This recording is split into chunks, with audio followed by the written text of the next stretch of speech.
ವಿಷಯ ಗೊತ್ತಾಯ್ತು. ಅಲ್ಲ, ಆತ್ಮಹತ್ಯೆ ಮಾಡ್ಕೊಳ್ಳುವಂಥದ್ದು ಏನಾಗಿತ್ತು ನಿಮ್ಮ ತಂದೆಗೆ? ಕಷ್ಟಪಟ್ಟು ಸಂಪಾದನೆ ಮಾಡಿರೋ ಆಸ್ತಿ ಕಂಡರ್ ಪಾಲಾಗುತ್ತಲ್ಲ ಅಂತ ಕುರ್ಗಿ ಕೆಲಸ ಮಾಡ್ಕೊಂಡ್ಬಿಟ್ರು ಕಣ. ಬದುಕಿದ್ರೆ ಇಂಥದ್ದು ಎಷ್ಟೋ ಸಂಪಾದನೆ ಮಾಡ್ಬೋದಿತ್ತು. ದುಡ್ಕಿ ಈ ತರ ಕೆಲಸ ಮಾಡ್ಕೊಳ್ಳದ? ಹಗಲು ರಾತ್ರಿ ಕಷ್ಟಪಟ್ಟು ದುಡ್ದು ರೂಪಾಯಿನ ಗಂಟೆ ಹಾಕಿ ಮಕ್ಕಳಿಗೆ ಆಸ್ತಿ ಆಗ್ಲಿ ಅಂತ ತಗೊಂಡಿದ್ನಲ್ಲಪ್ಪ, ಅದು ತಾನು ಬದುಕಿರುವಾಗ್ಲೇ ಕಂಡರ್ ಪಾಲಾಗೋಗುತ್ತಲ್ಲ ಅಂತ ದುಡುಕಿ ನಿರ್ಧಾರಕ್ಕೆ ಬಂದ್ಬಿಟ್ಟ ಕಣ. ಸಾಯೋ ನಿರ್ಧಾರಕ್ಕೆಲ್ಲ ಬಂದವ್ರೆ ಅಂದ್ರೆ ತುಂಬಾನೇ ಕೊರಗ್ಬಿಟ್ಟಿದ್ದಾರೆ. ಅವ್ರೇನು ಕೊರಗ್ಬಿಟ್ಟು ನಿರ್ಧಾರ ತಗೊಂಡು ಹೊಟ್ಟೋದ್ರು, ಆದ್ರೆ ನಾನು ಬದುಕಿರೋ ತನಕ ಅವ್ರ ಕೊರಗಿನಲ್ಲೇ ಕೊರ್ಗಿ ಸಾಯೋಂಗ್ ಮಾಡ್ಬಿಟ್ಟು ಹೊಟ್ಟೋದ್ರಲ್ಲಪ್ಪ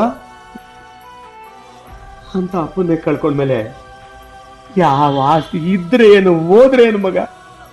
ಆಗೋಗಿರೋದ್ರ ಬಗ್ಗೆ ಧೈರ್ಯ ಕಳ್ಕೊಂಡು ನೀವೇ ಹಿಂಗ್ ಕೊರಗ್ತಾ ಕುತ್ಕೊಂಡ್ರೆ ಮನೆಯ ಕತೆ ಏನು? ಎದೆಯೊಡೆದುಕೊಂಡು ಅತ್ತರೇನಿದೆ